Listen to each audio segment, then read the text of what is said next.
This is Nataly Dawn, and you're listening to the Break It Down Show. And now, the Break It Down Show with John and Pete. Good. I'm Man, back. we are glad. I'm so glad you came. We're at my house, and you came and ate tacos with us. Sure did. And- Vegan tacos. Yeah. You are quite the chef. Oh, thank you. It was the best Friday night meal that you could have hoped for, really. Wow. Just having Friday night tacos with a bunch of cool people at a kitchen counter, just hanging out. Sweet. Brenna was there too. She was. Brenna was there. Nico showed up. Your two cats, Kitty, and I wanted to say Bubba, but I think it's Buster. It's It Buster. is indeed Buster. There we go. Yeah. Yes. That's the whole gang, and my lovely bride, Christy. You are a lovely bride, freshly married, aren't you? I sure am. Wow. So Jack and I, so my husband Jack, who's also my bandmate from Pomplamoose, we are constantly fiddling with our ring fingers, like twisting it around. Yeah. And he always takes his off, and it flies and goes into like really precarious locations. And I'm always like, "Damn it, Jack! Stop taking off your ring," because I leave mine on, but he like fiddles and then it's just. I should probably have like 4 backup rings for him, Right. just in case. That's Have a you good guys plan. ever lost your wedding rings? I didn't take mine off because I would lose it. Absolutely. Right? I'd rather lose my finger than lose my ring, because my wife was more, she didn't want my ring to be off my finger. Yeah, And if yeah. if I took it off, it would be like 8 seconds and that thing would be gone. Yeah. I wear a wedding ring right now, and sometimes. And for many years, I didn't wear it and I was no less married. I didn't avoid wearing it for any reason other than I don't wear jewelry. Yeah. So Yeah. It feels weird. it is a little bit, but Yeah. it's fun. I mean, it's not. I like to celebrate being married. I've been married 20 years. So, yeah. So, Congratulations. thanks. And it's best decision I ever made. That's for sure. Yeah. So, why not celebrate it? But it does feel funny sitting on my. So I fiddle with mine too. Yeah. And do you have the groove in your finger yet? Oh, yeah, totally. And you can tell, excuse me, getting over a cold. Sorry about that. You can tell how hot or cold it is based on like how tight swollen your- your finger. It's really gross. Yeah. So here you are, freshly married. You guys are still newlyweds, and you're Yeah. going to hit the road. It's so funny you mentioned we're newlyweds. It doesn't feel that different because we've been together for a decade and then we got married, and I think everyone at the wedding was kind of surprised at how comfortable and casual the whole thing felt because we're really we're like, of course, it's like a no-duh sort of thing. We're not like, oh no, is this the right decision? Do I Yeah. really know this person well enough? It's like, yeah, you know Well, this and let's person. say this too, because I'm going to presume a lot of things about you on this show, even though we Feel just met free. today. Yeah, no, go for it. But because I've seen so much of the creativity that you've exercised together, Yeah. it seems like that really amplifies your everything. It's one thing to say, well, we've been together for 10 years, but most people together 10 years are together in the evening when they get off work Yeah, that's And what we are now. for about 2.5 hours, and then you go to sleep. Yeah. And you wake up and you like each other and all that stuff. But you two have created this empire of music and video and content that we all know and love. And that takes time, and it takes energy, and it takes a revealing of your soul and vulnerability that most people don't have 10 years like that.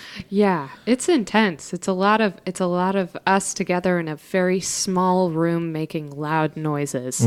Yeah, you're right. That's not what most people get.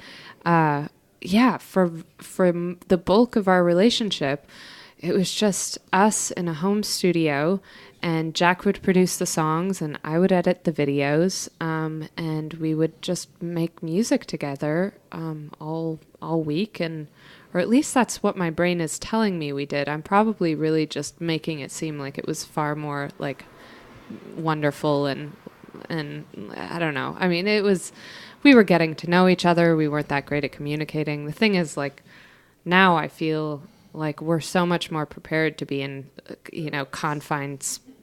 confined spaces with each other than we were when we were doing all this music and we were so young and stubborn and didn't know how to communicate. And now now it's so much easier and we know each other so much better, and yet we're making so much less music together, which is kind of Wow. strange. Well, I would love to have, and I may chop this out, but I would love to have a Pomplamoose show with the two of you. Yeah. Where we can talk about the evolution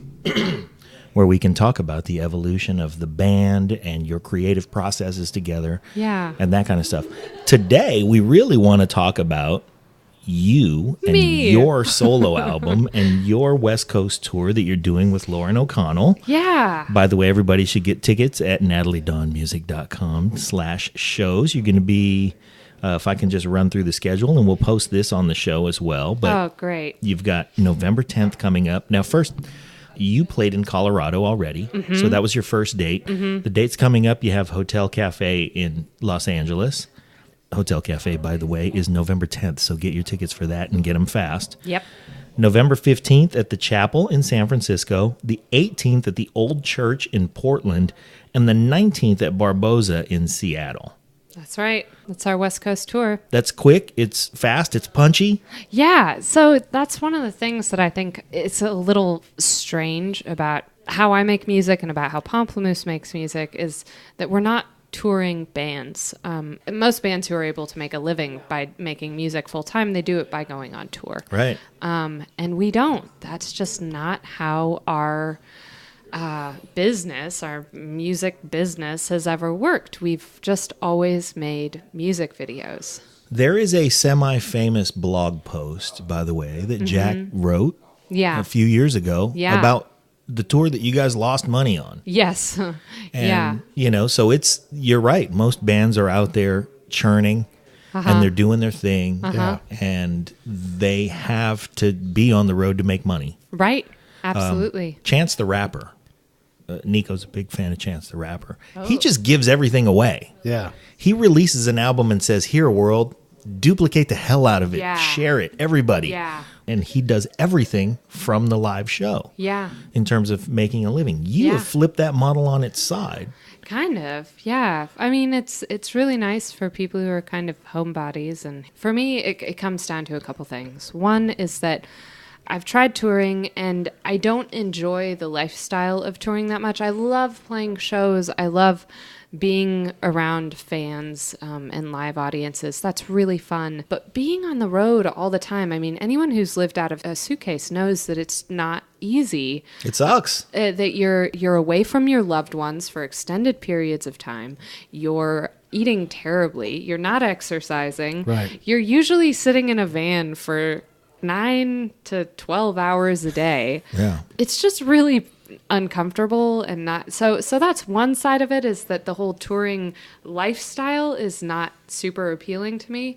The other is just that I love the challenge and the growth that comes with making music constantly. It's what I want to do right now. I feel like this is a very precious time in my life. Like, God only knows how many more songs I'll write.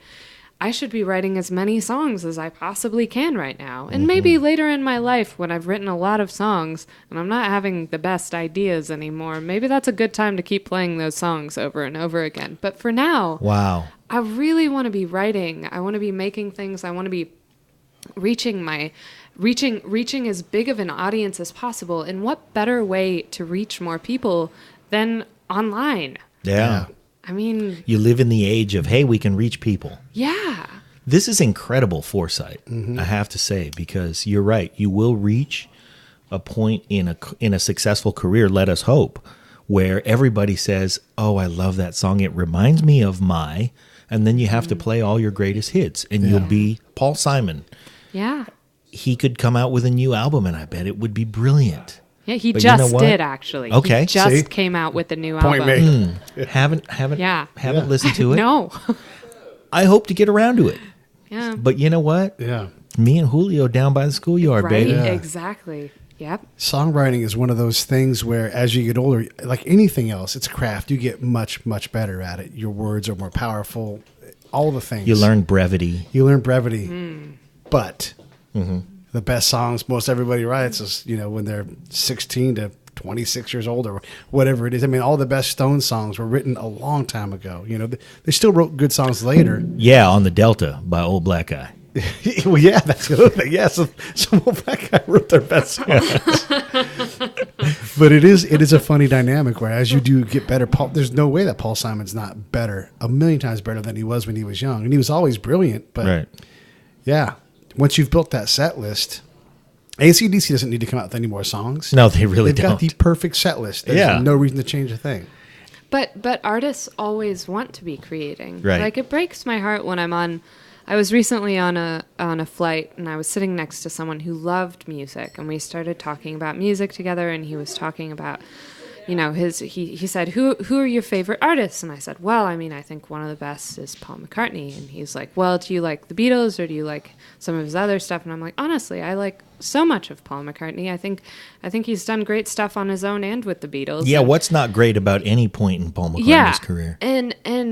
But then his response was like, well, it's not like he hasn't made anything great in a long time. I mean, and there's this sort of feeling, you know, the whole like the wrong Beatles died first, that whole state of mind where you get penalized for living longer and for making more, you know, as if, you know, John Lennon would be putting out hit records today, you know, like it just seems so unfair to me. And I think like, well, you know, fuck, if Paul isn't good enough, no kidding. Seriously. Ever You know what? I mean, I would really like to punch this guy in the nuts, whoever this guy on the plane was, because first of all, that's Paul McCartney. Yeah. You know, cut it out. Yeah.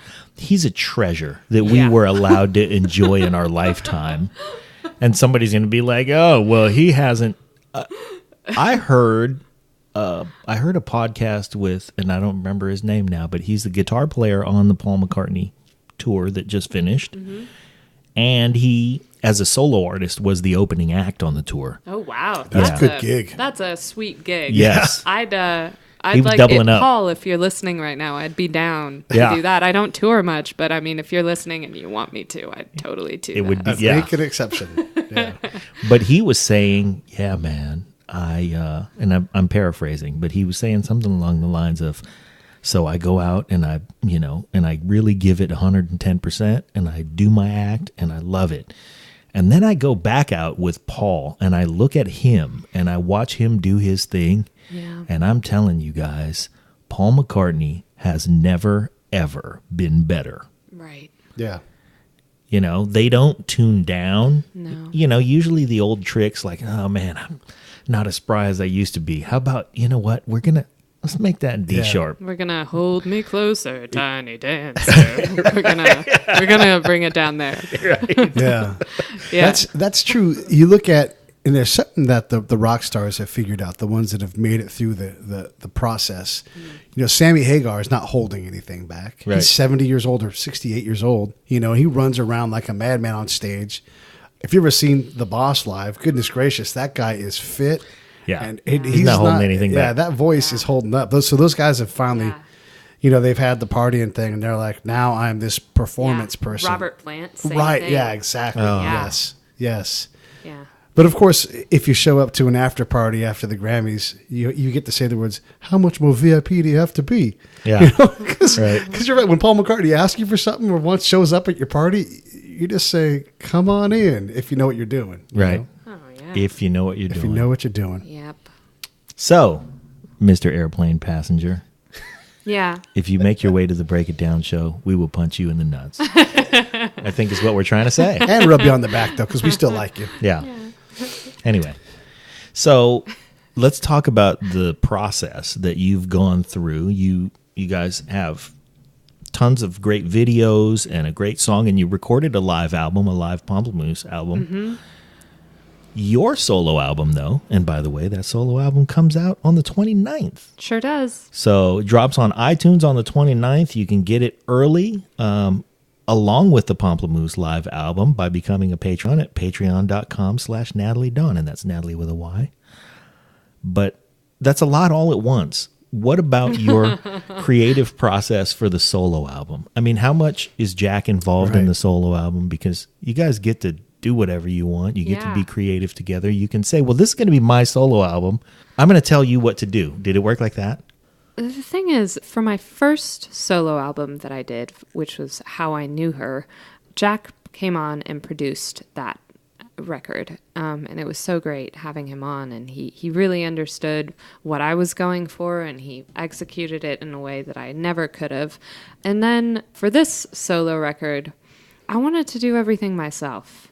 So I produced it. I play most of the instruments on it. I wrote all the songs, and I did use him as a sounding board, no pun intended, like just to sort of get ideas and see how he felt about the mix, and if he felt like maybe I needed to add certain things. You know, when I would run into an issue, whose opinions I trust. There's a very small group of people who you consult when you're making art. You don't just share it with everybody, you know. Or even if you do share it with a few people, you don't really care what they think, because there's such a small group of people whose opinions actually matter to you when you're making something. And Jack is one of those people for me, but he didn't actually add anything himself. He would just sort of give advice, and it was really lovely having him there and supporting me and telling me, because anytime you're creating, another part of it is just hating everything. You know, you're sort of between like, oh, this is good. I feel good about this. This is good. I'm going to keep this. We're going to move on. And then the next day you listen to it and you're like, what was I thinking? Yeah. This is horrible. No one will ever like this. And so it was great having somebody who was more reasonable and less ingrained in the artistic process. It sounds like you married a guy who knows when to stand back. He really does. In fact, it's Gentlemen, take note. Yeah. He's such a big fan of coaching. That's one of the things, you know, because now he's gone from being a full-time musician to being a full-time CEO in the last 3 years. And so he started this company called Patreon. And part of being a CEO is being really good at coaching people. And the difference between coaching and giving advice is that when you're coaching someone, you don't tell them what to do. You just ask them questions until they figure out what they want to do. And it's a much more successful way of getting someone to do something good. You know, if you I'm sure you know this as parents, but if you tell your kid, like, no, you can't do that. Have you seen my kids? Yeah. No, I appreciate that compliment, but you're absolutely right. It's a different hat. It's a whole different thing, and it gives you a perspective on life that's a lot different. But producer and CEO, when it comes to motivating the best, most heartfelt, most sincere performance out of someone, whether it's, I really need you to do this presentation for our biggest client on Thursday, or I really need you to, whatever it is, whatever function. Yeah. You know, you can't, you're right, get the absolute best, most soulful thing out of somebody unless you just guide the process and let them do it. It works the same way with a microphone in front of you or with your keyboard or whatever. And I meant computer keyboard, but your tools, whatever they are. Yeah. And I feel like I have a bad habit of just sort of seeing what's wrong and telling someone to change it. You know, like I just, like when I'm managing a situation, I'm not very good at saying like, so what were you thinking when you made that choice? Like, why did you go that direction? And, you know, what do you think about maybe, you know, doing this? And why wouldn't we do this? And like, or what, you know, and he just asks so many questions, and it's really sort of pushed me to, I don't know, do more of that. Do you think that role of CEO has really informed his approach as a producer?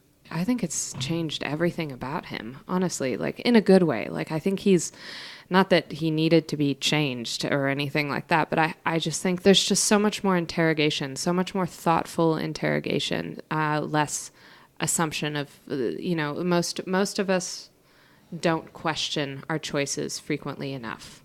We just go ahead with them. Yeah. And I think that's something that's really...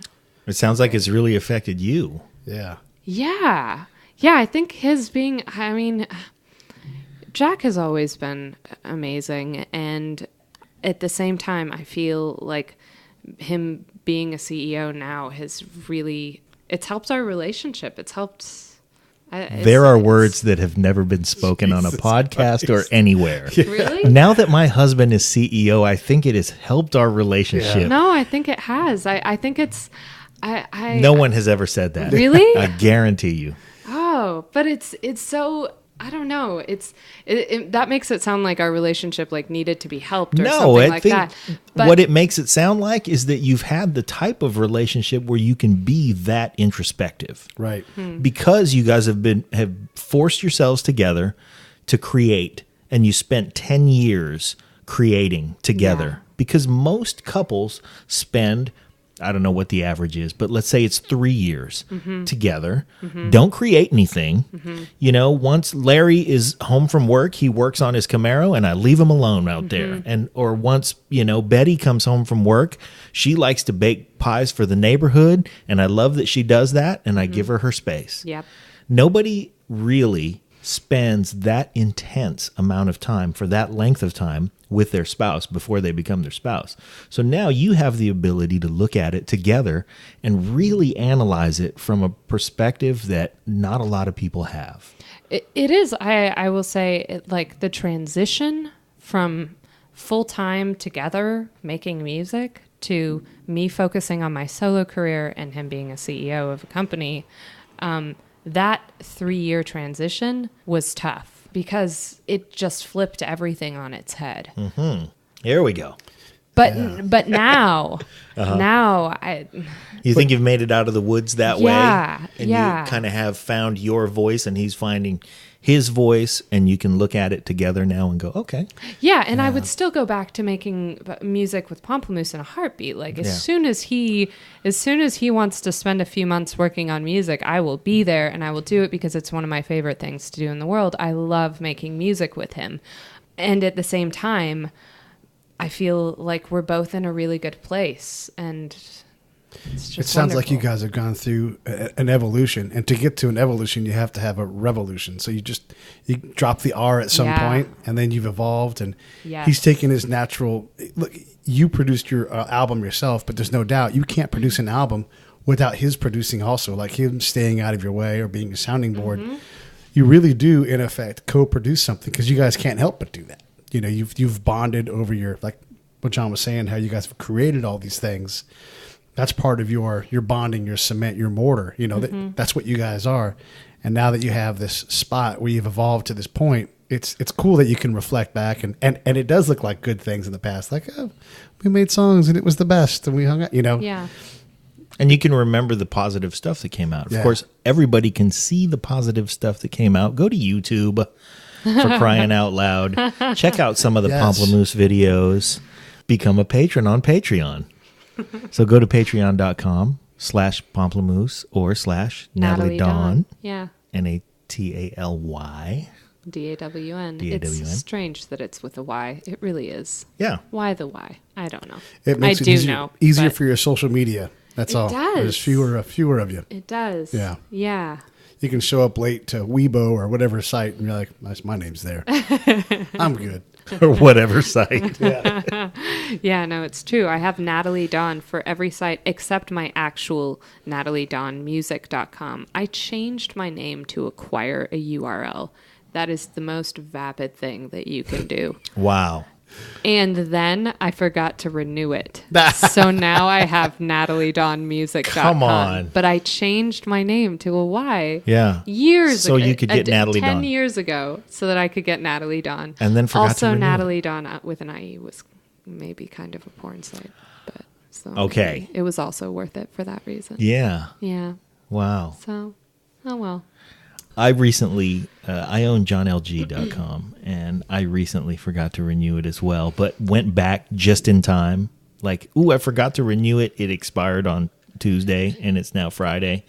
See, my NatalyDawn.com is owned by a poacher now who wants an absurd amount of money Sure. for it, which is just so silly. Like, why would I pay that much for a domain name? Yeah. Who do you think I am? Congratulations, poacher. You poached something, you fuck. Anyway, and that's staying in. So the tour, though, the tour launch, I learned from Jay that you got to plug these things. Yeah, you got to. It's and we really don't do enough of kind. them. It's really kind of you to do that. Well, we want people to go see you on tour because touring's not your favorite thing. Well, see, saying that makes it sound like it's going to be a bad show. But No, the that's truth not true. is- That's the not truth true. is, It's the road that you don't like. I love these shows are really fun. It's hard. What I want to tell people when they're like, I don't know if I should go to the show because I don't know the music. It's like, well, you really don't have to know the music because you're going to have a great time no matter what. Because the banter, the stage banter is really fun. Lauren and I are really close friends. She's one of the funniest people I've ever known. And in between every song is just people, like the whole audience, just laughing and falling over, and it's wonderful. So you get these like heartfelt, like singer-songwriter folk songs, and then honestly, worst case scenario, you'll hate the music and you'll have a great time. Yeah, but that's not going to happen. Yeah, come on. That's not even possible. Because as a musician, here's what I will say about you. You are a live performer. Oh, And you've done terrific recordings that we all can listen to and love. But you're not, there are plenty of performers out there who can make a great record, but who aren't at their core live performers.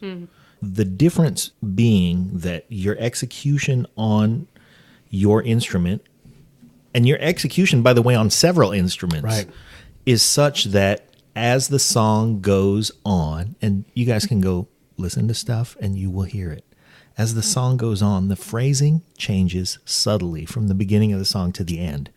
That's the thing that I pick up on because your tone changes.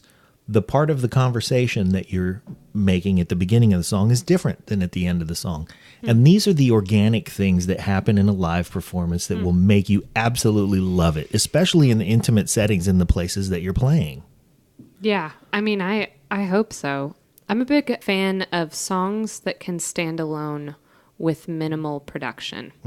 Songs with strong melodies or harmonies or hooks and structure. John and Pete. Hey, everybody, if you like the Break It Down show, I can dig it. And of course you do. of course you do, hit that subscribe button. John and Pete. It helps us out. Hey, if you're going to like the show on Facebook or on Twitter, it helps us out if you share the show so people can learn about it. So liking it is great. Sharing is even better.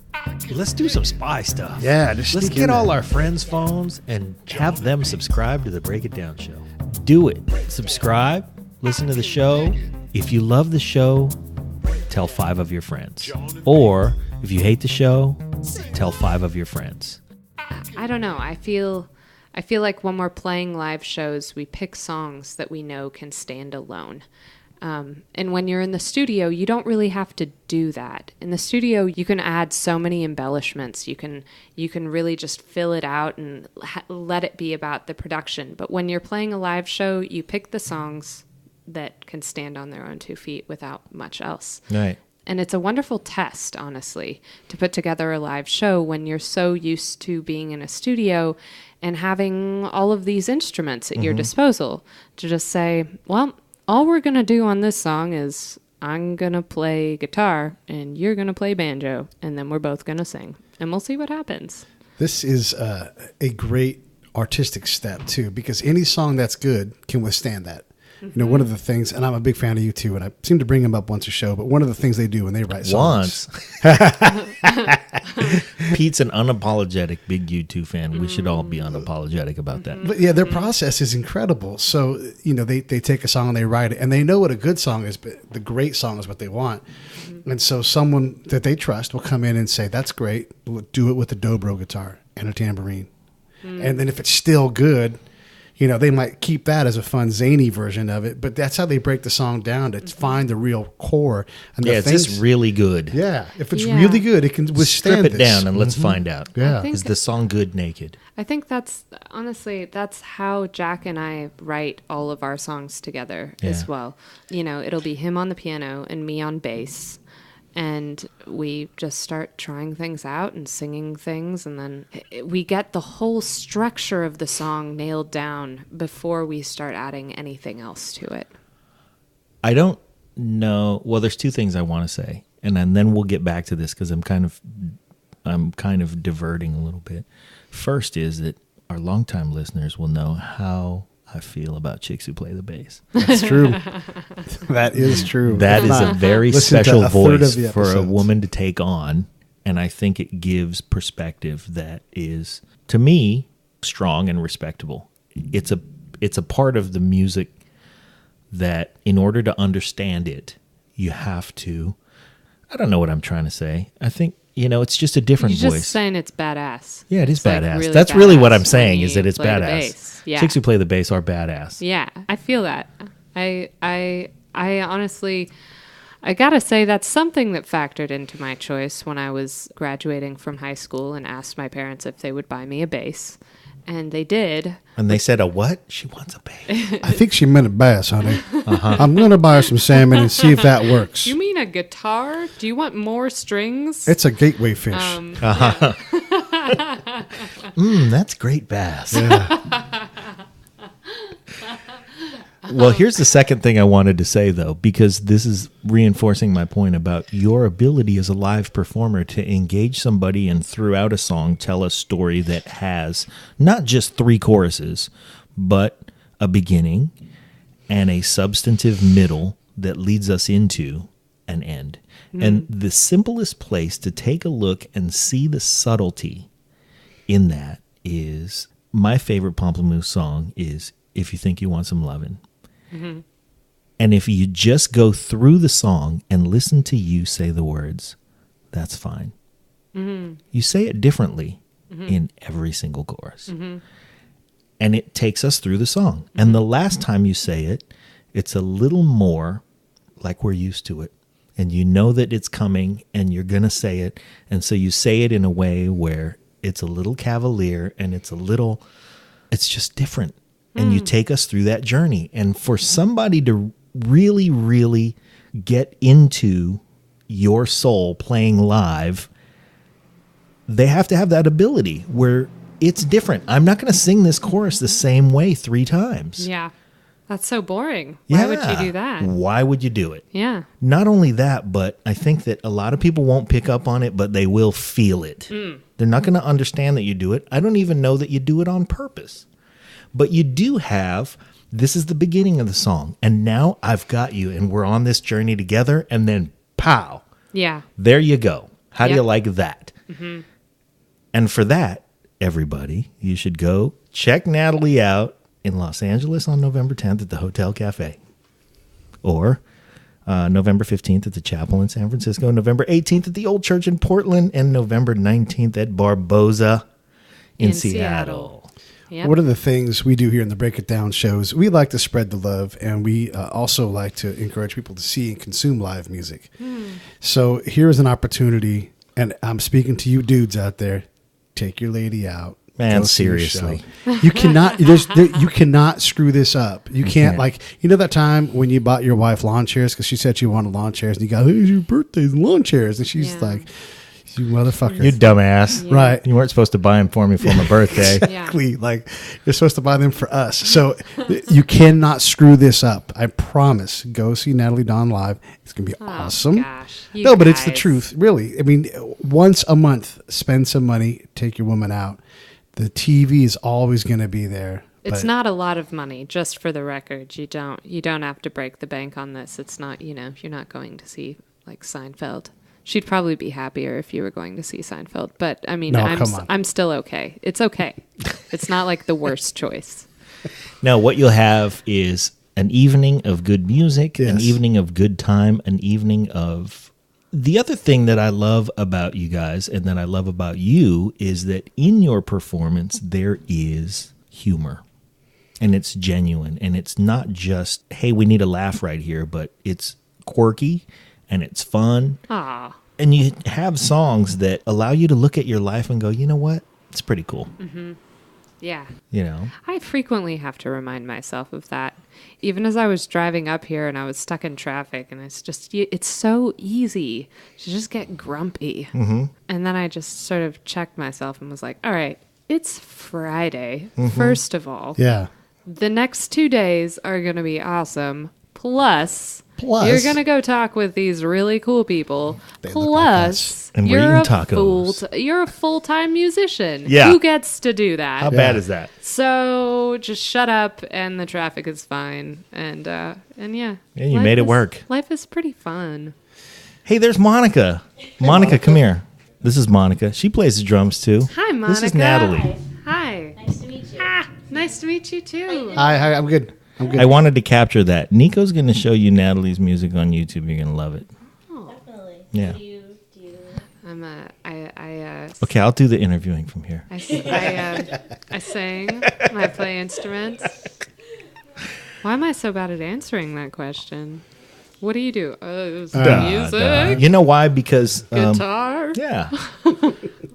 Because typically you say what you have to say with a bass in your hand. That's right. And that's badass. That's right. I want to ask that question. So, what drove you to the bass? I mean, 'cause outwardly, you don't seem funky. Because you could say, well, I'm funky and I Hey, grabbed a bass. whoa. So, this is why we asked the question. Whoa. Let's hear it. He just called you not funky. What is outwardly, no nobody one thinks has you ever sing. said you don't seem funky to me. And I'm a little hurt. All right. But I'm gonna move past it. Well, you know Answer how your much we like you, question. but you are kind of wearing a Holly Hobby shirt. I do kind of look like Annie Hall. Yeah. I do. Today I saw myself, when I walked into your bathroom, I was like, did I intentionally try to dress like that girl from, oh my gosh, have you seen the, Little House on the Prairie? The Unbreakable Kimmy Schmidt? Yes. Have you seen that? Yes. Yeah, and there's this one girl who always has her hair up like this, and who's just kind of like, "Are you my husband? I'll go with you now." Yes. yeah. That's Oh, you kind look like one of the mole women. I Yeah. look like one of the mole women right now. You do. The one that wanted to be a mole woman. Yeah, Yes. Yeah, she's awesome. So, anywho, I play the bass despite how I look. And so You I don't could- seem I can like... look really cool, guys. Okay, I can look really bad. I'm sure. I just, you didn't come in with the feather boa on like a toothpick in your mouth, You're right. You're right. Yeah. That, I'd be like, I bet she plays the bass. You rang the Yeah. doorbell. You didn't not- kick the door in. I'm not even wearing eyeliner. I mean, this is embarrassing. Wow. But yeah, so I realized that when I was writing songs when I was in high school, so they were all terrible songs. But anyhow, Where'd you go to high school? I lived in Brussels, Belgium. All right. Yeah, and I went to a French. I had high a school refrigerator there. magnet of a little kid peeing. Oh yeah, the mannequin piss. Right. Yeah, that's actually his name. I'm not saying anything crude, but yeah. So Belgium's a very interesting place. it is. It's a pretty interesting place. And so when you were writing songs because this complicates things now, you're not just writing songs as a high school student, but you're in Brussels. Right. What were Yeah. you doing in Brussels? My parents were missionaries. Okay. Yeah, and so I grew up in France and Belgium. Uh-huh. And so, yeah, so when I would be writing songs, I would hear melodies, usually two melodies intertwining. And I knew that one of those melodies I wanted to be the lead vocal, and that the other melody I would like to be played on bass. This So explains a lot. Yeah, that's it's how just I write your natural songs. voice. Yeah. Yeah. Okay. This Yeah. explains so much to me because I was doing my show prep, and I was watching you play your songs, and I'm like, I wish she would just hurry up and sing in French, without knowing a thing. And then all of a sudden, the next song is and I'm like, how did I do that? And I was gonna add I could sense the Frenchness in your music. Oh, thank you. And it was just a lucky guess on my part. But then you showed up singing, and you have this song. I'm like, La Vie en Rose. exactly, yeah. And it yeah. was like, so this. Yeah. I'm glad I got to answer that question. Yeah, no, It was it's bugging true. me the whole You time. You were right. There Just is that's That's once. not the question that I wanted you to have a revelation about right there, though. Because sometimes when we do this exercise with a musician, we really try to get to the core of how the musical evolution and finding of the voice Right. came along. And Pete asks questions that I think sometimes don't assume, because I always assume that you found the bass because that's what you heard in your soul, and that's what was coming out of you, is that melody that is the bass part.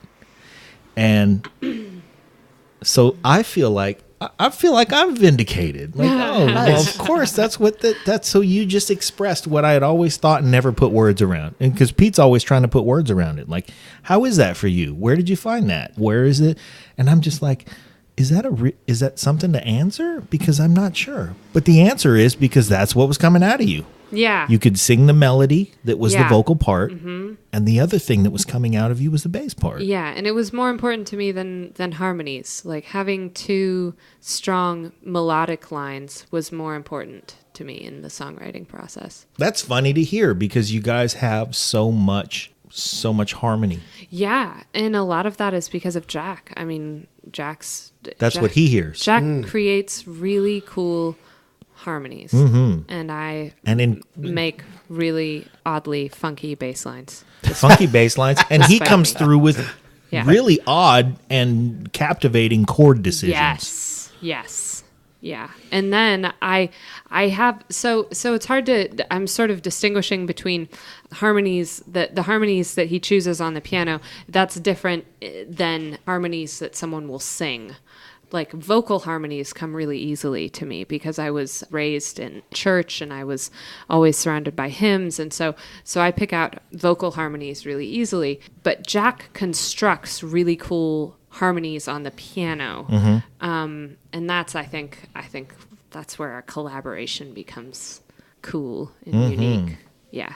Well, you both play against type also, because if you hear the bass in your soul and dress a little like Holly Hobby, Jack also has the darkness that he digs up in chords and is not afraid, by the way, to use in a cover tune. That really intrigues me about you guys too, the choices you make in covers. Yeah. So yeah, it's weird. Sometimes is he'll weird. play something and I'll be like, what? And then I'll play a bass line and he'll be like, what? And then we just keep it. like, how did that Yeah. work? Yeah. It doesn't actually make sense. But I think we take pleasure in like surprising each other with what we can come up with. And then That's a good thing to take pleasure in Yeah. for our listeners' benefit. Yeah.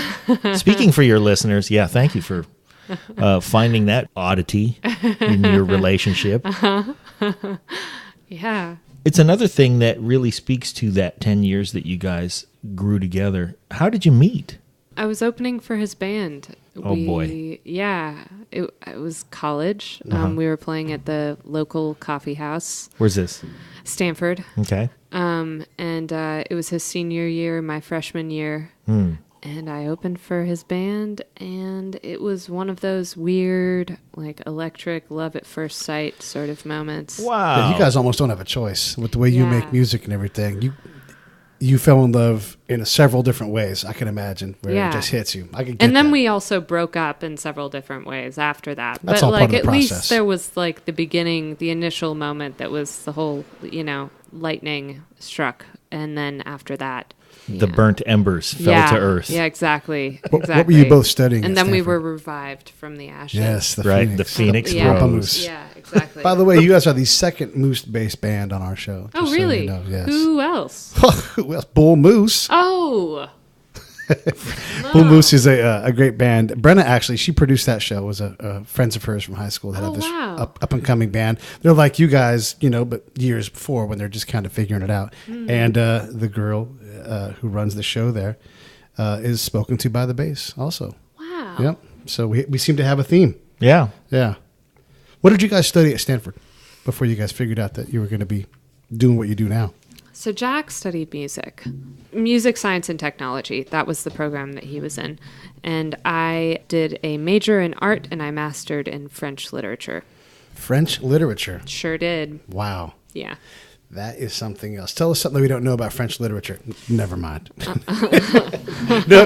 You can't. We were talking about some Hugo. No, you know what that reminds me of? Cheech going, Mexican Americans like to go to night school and take Spanish and get a B.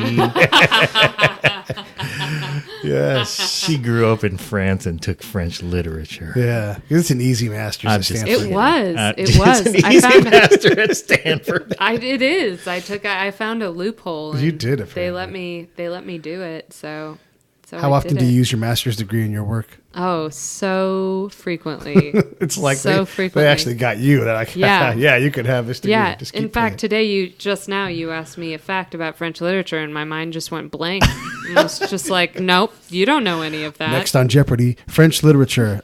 I have no idea. I'll take something else for any amount of money. Is that je ne sais pas? Do you play the French squeeze box? Not the fancy accordion, but the little handheld one, the squeeze box one. Like little bandolino thing? Yeah, exactly. Yeah, nope. See? No, I don't. But when Jack comes out on stage for the encore, when we're playing live shows and he has his accordion and we play La Vie en Rose, that's pretty fun. You harness your inner Edith Piaf. Yeah. We all Wow. have one of those. I'll say. Man, we brought up Edith and Suzanne Plachette tonight. Wow. We're getting deep. That's in pretty the good. ladies, yeah. That's pretty good. See what you've stirred? Yeah, the Frenchness. Yeah. So, listeners, if you haven't already gone to natalydawnmusic.com/shows to purchase your tickets for the upcoming West Coast tour, you ought to do that. We ought to guys. pack those houses Yeah. because those houses are intimate houses. They Great are. places to see live music. I'm really excited, that we're playing relatively small rooms. It's going to feel nice and cozy. Yeah. Really loved playing Denver. Such a great... It's so fun. What a when- great city, huh? It's so great. Damn it. Yeah. Yeah. They're great. I wish It just gets the cold. weather. Yeah. Yeah. You know, they claim that they have 300 days of sunshine. They do love to say that. But if the sun pokes out, they're like, yep, count it. It's on the board. Like, it's snowing and shitty outside. Right. You cannot count this day. Like, I saw the sun. Like, Warm as I it didn't. got was 41, but the sun showed up. It's like the sun showed up with a hat on and a hangover. And it was crabby. Yeah. But hey, he showed up. 300 days of sunshine. Okay. Denver is, I do love Denver, though. It is nice. Denver is lovely. But anyhow, we're not and playing they love there, so live forget music. Denver. Yeah. Get Denver for right But you're playing 4 more cities that love live music. First of all, Los Angeles on November 10th. San Francisco, of course, I always say New Orleans is my favorite city. But when I'm in New Orleans, I go, but I'm from San Francisco, so I'm not counting that one except for San Francisco. New Orleans is my favorite city. But San Francisco, who doesn't know about the connection between San Francisco and live music? So go see Natalie at the Chapel in San Francisco on November 15th. We'll be there. It's a Tuesday. I will rock on a Tuesday. Aw, you guys are going to come out for that? Absolutely. I'm going to buy white pants. And I'm going to show up. Wow. I'm not sure what to make of that. I will notice you. That's right. And and, remark. and perhaps be damaged for the And- rest yeah, of your life, because when he wears white pants, it's going to be like the Brothers Johnson white pants Mm. or the Neil Sean white pants that he Are we wore on the talking, back like, of that. Bell bottoms Yeah. here? Oh, or- well, you know what? I don't know what's going on the bottom, but I know the top part's going to be really tight, and you're probably going to see the outline of things you don't Mm-hmm. Yeah. want to see. That's Like the a- change in my pocket. There you go. And ladies, if that doesn't entice you to come out to the Chapel in San Francisco on November 15th, I'm not sure what on earth ever could. November 18th, the Old Church in Portland, Oregon. It is an actual church. It's an actual old Yeah. church. Yeah. Wow. Kind of crazy. Here's the thing It's about spooky. that, live music listeners. You know what it sounds like in a church. Things sound great in a church. They do. You know, it's probably Heavenly. made out of stone. It's in Portland.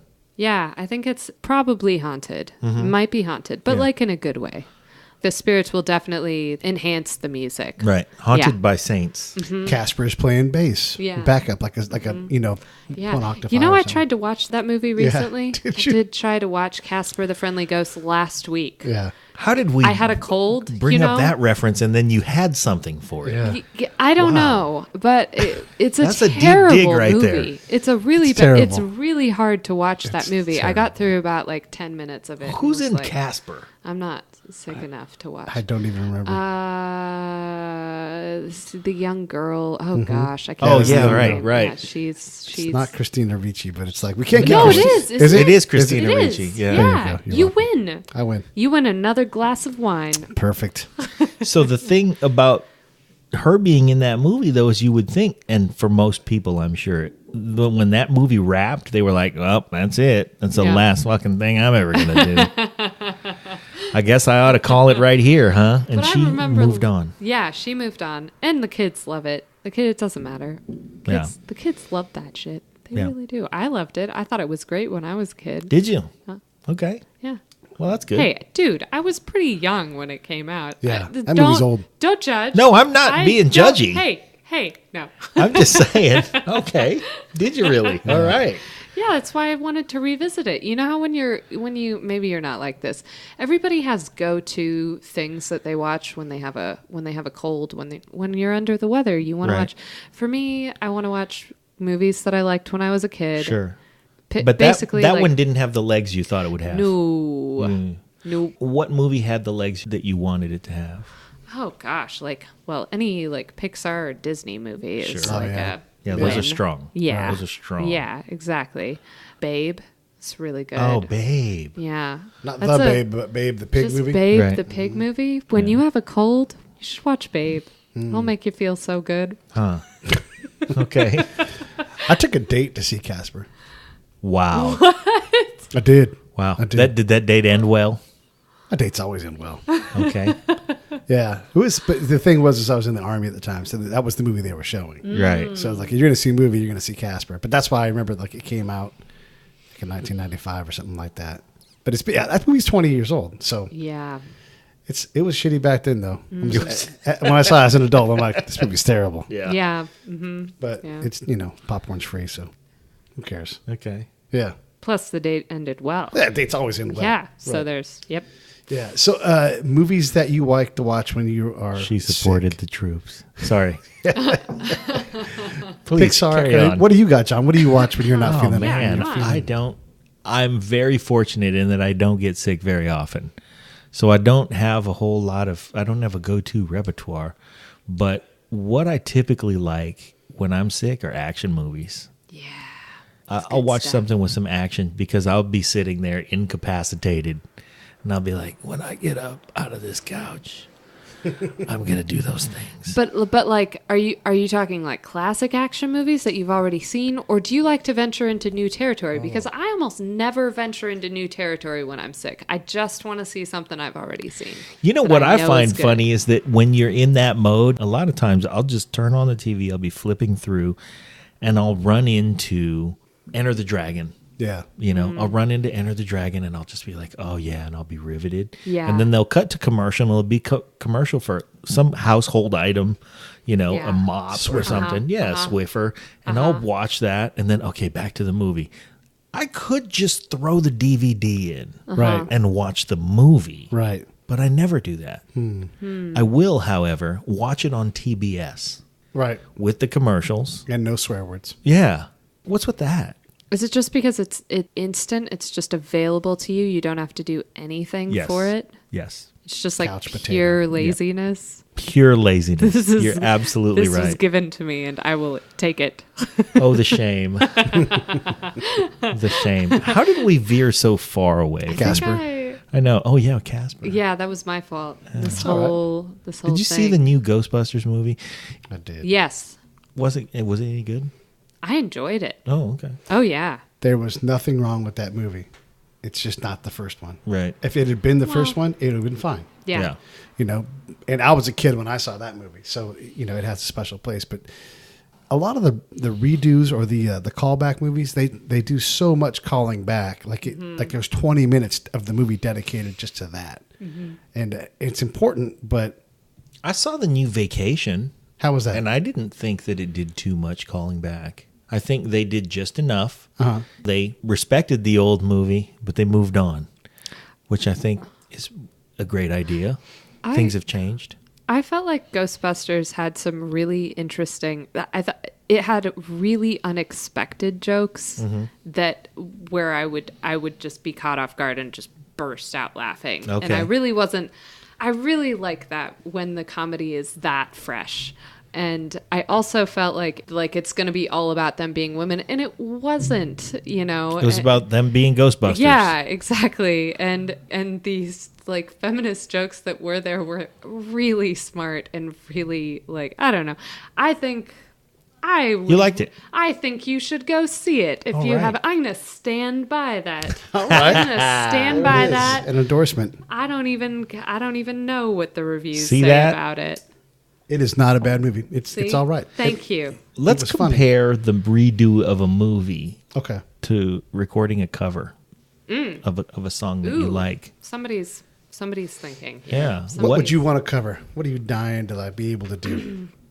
Are we talking about covering? Wait. You gotta clarify. Are we redoing a movie or a song here? Well, what is happening? before we get into a hypothetical, Okay. how different do you think that is when somebody says, "Hey, we're going to redo Ghostbusters"? Is that like doing a cover tune? Oof. Yes. You think so? Absolutely. Absolutely. Because right off the bat, you have to think, what about it are we going to keep? And what about it are we going to throw out completely? You know, because every time when you cover a song, okay.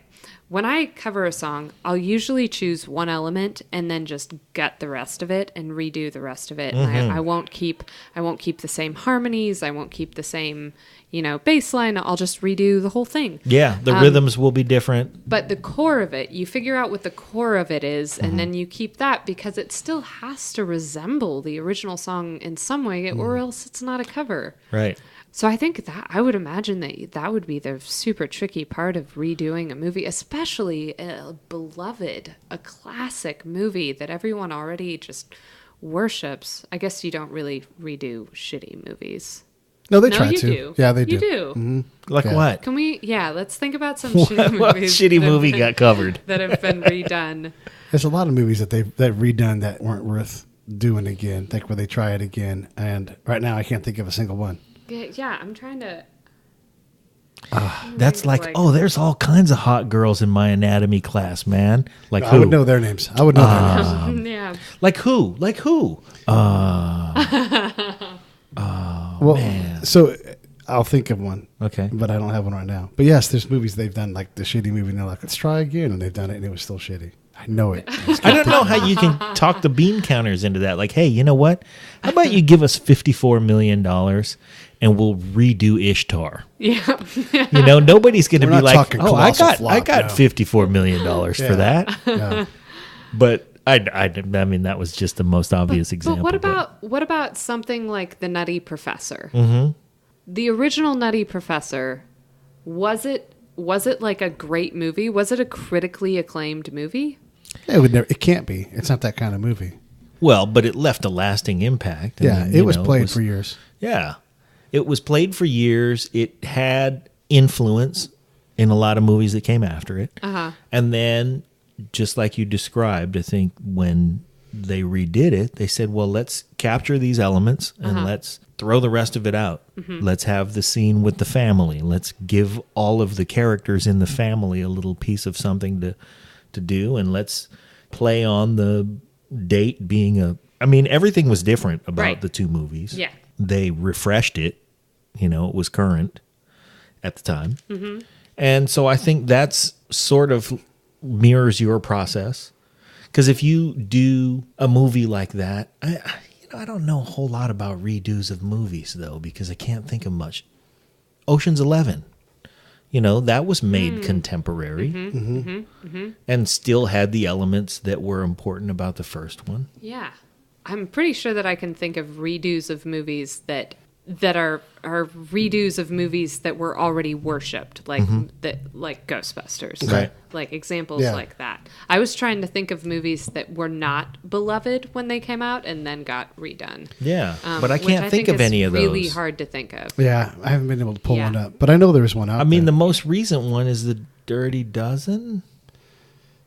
Yeah, No. and I'm not What about- watching that because it's a Western and it's 2 hours and 10 minutes. Or like Ben-Hur recently Oh my came goodness, out. it was man. terrible. I didn't even want to. I was didn't even terrible. see it. It Like, was- why would you? It was terrible. It was utter crap. I'm really sorry to hear that. Yeah, it was bad. I thought of a remake where there's a cover in it and it works brilliantly though. What is it? Ooh. God damn it, what's that movie called? What's that movie? I'll have to cut this part out. What's the movie with Leonardo DiCaprio and Tobey Maguire, and they are in Egg Harbor, and it's F. Scott Fitzgerald's book. What's that movie called? Oh, yeah, that one. Great Gatsby. Great Gatsby. Thank you. God. So in The Great Gatsby, the new one they made, a second U2 reference. Here we go. Jack White took Love is Blindness and did Jack White to it. He's like, I'm going to tear it down. I'm going to put in a distortion on the thing. I'm just going to scream and growl. And he took the song to a totally different direction. And so right at the moment, at the peak of the movie, when the car's coming down and it hits the girl, the song is Love is Blindness, and it's just gritty, and it's the best part of the whole movie. So those two points collided, and it was great. Two remakes together, a remake and a cover that worked together and worked really well in the movie. It's powerful. That reminds me of Romeo and Juliet. The Romeo and Juliet that had John Leguizamo Yeah. and a Chrome 45. Yeah. God, that was an awful piece of shit. That was an insufferable, steaming hunk of crap. Wait a second. No, I was talking about Romeo. Are you talking about the one with Leonardo DiCaprio? Yeah, it was like urban New York. Yeah. Oh, God, it was terrible. It was unbearable. Did you like it? Oh, man. When I was a kid, I thought that was the shit. I thought it was so good. I haven't seen it as a grown-up. Our difference in age is right there. Yeah. Where you were able to watch that movie and enjoyed it for the shininess and the sexiness and the It made stylized. Shakespeare sexy. Right. Yeah. And I was like, You put- oh, for fuck's sake. Yeah. It's an oh for fuck's sake movie. Yeah. But really, imagine you got to give the everybody Puerto else- Rican the Chrome 45. But then, can you imagine, like, I'm in high school at the time. Everything else they were showing about Shakespeare was just really very difficult to Very watch. difficult. Yeah. Yeah, but that was great. We could all watch that. I dug Shakespeare in Love. Yeah, That was awesome. Yeah. That was good. Oh, yeah. That was good. Very little Shakespeare in that. Very little Shakespeare. The cover that you did of Single Ladies, that is a great example of your taking the element that you like of the song forward and making the song still familiar enough and rebuilding everything else. Yep. All the way down to, I don't like to sing this part. I'm not going to sing this part.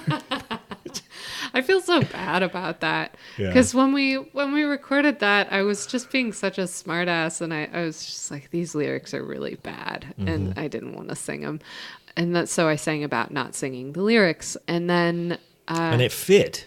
and it did. But then right after that, I mean, just imagine, we had 10,000 subscribers at the time, and then overnight, like basically in a few weeks, we had 50,000 subscribers because of that video. Wow. Our page it quintupled because Kanye got up and said Single Ladies was the best, one of the best music videos ever made. Oops. And yeah, and then everybody started Googling Single Ladies, and then our cover And of people Single landed Ladies on came up. yours.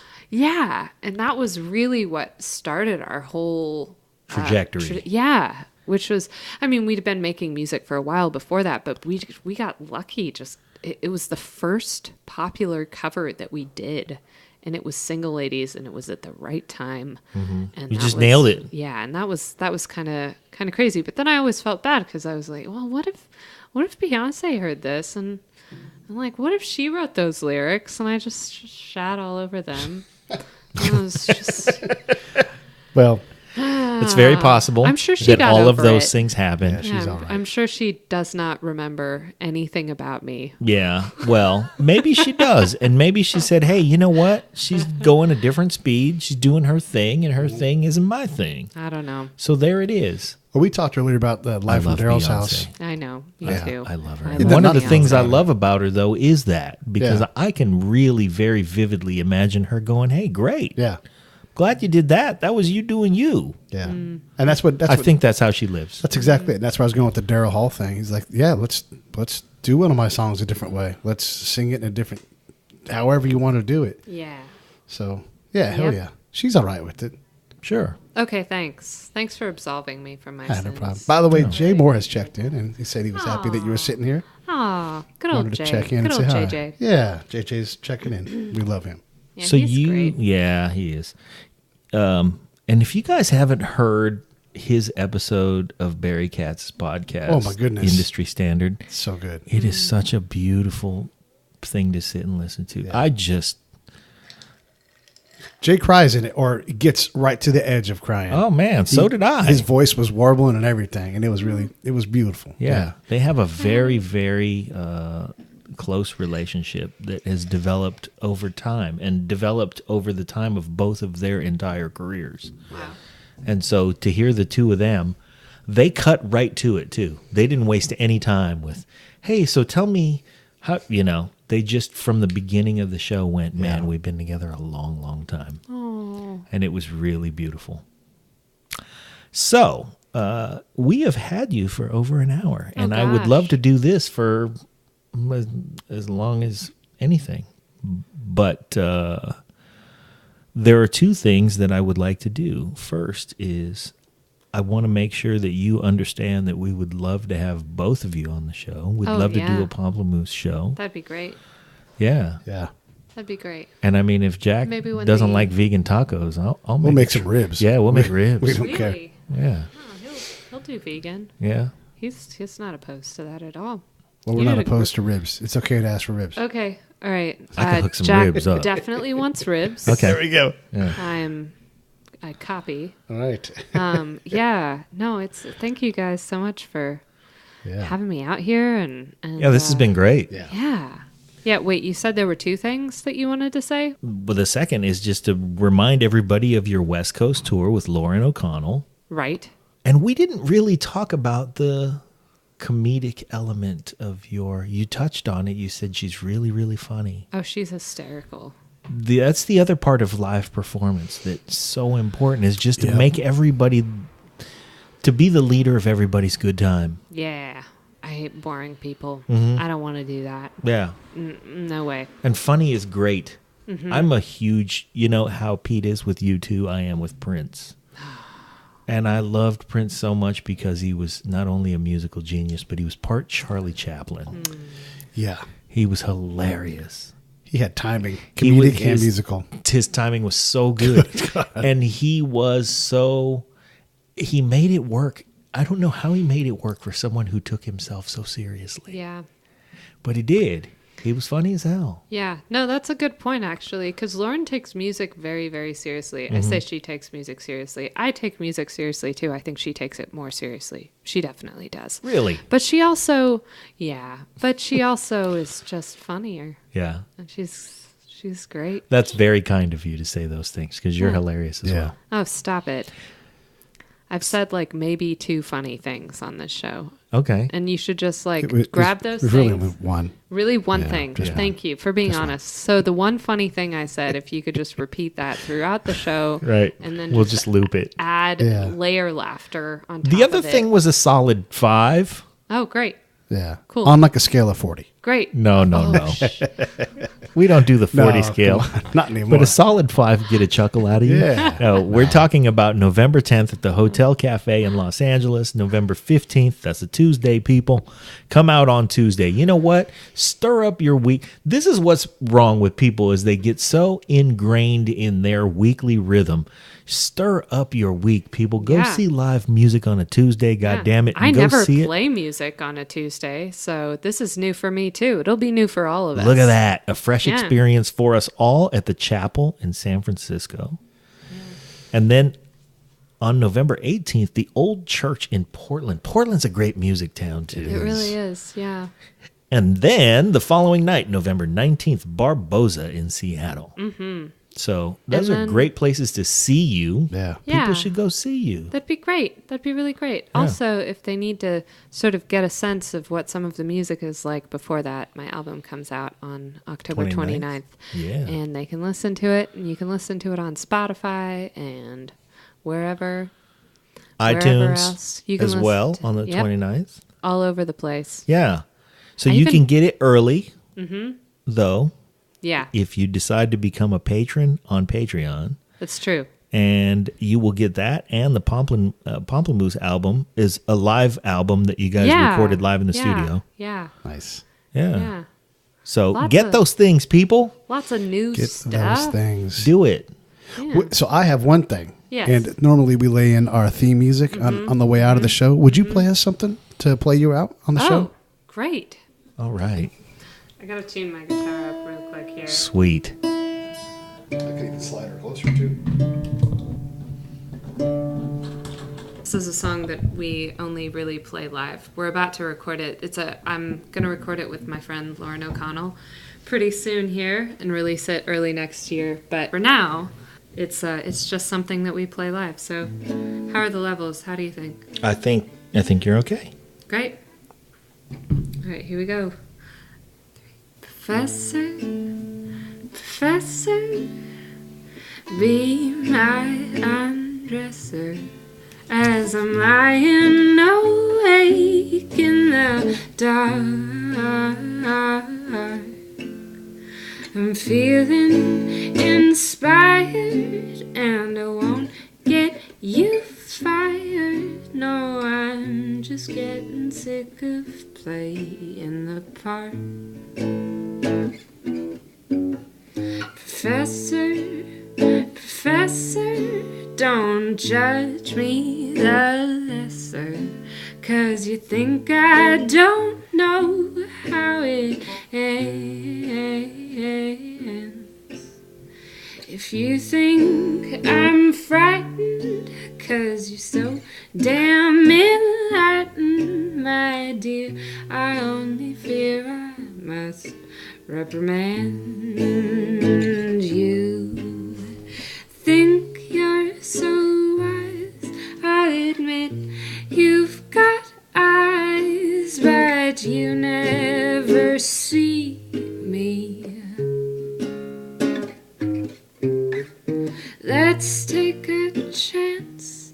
Please shut up about France. It'll never, no, never relieve me. Professor, Professor, my faithful de-stressor, you're the reason I took up this art. Now I've learned my lesson, so we best start undressing before you go ahead and break my poor heart. Ooh, before you go ahead and break my poor heart. You are the best. Oh, thank you. You guys are the best. Thank Nataly you. Dawn, everybody, go check out her live show. Thank You you. will not be disappointed. Thank you. It's fun stuff. Thanks, guys.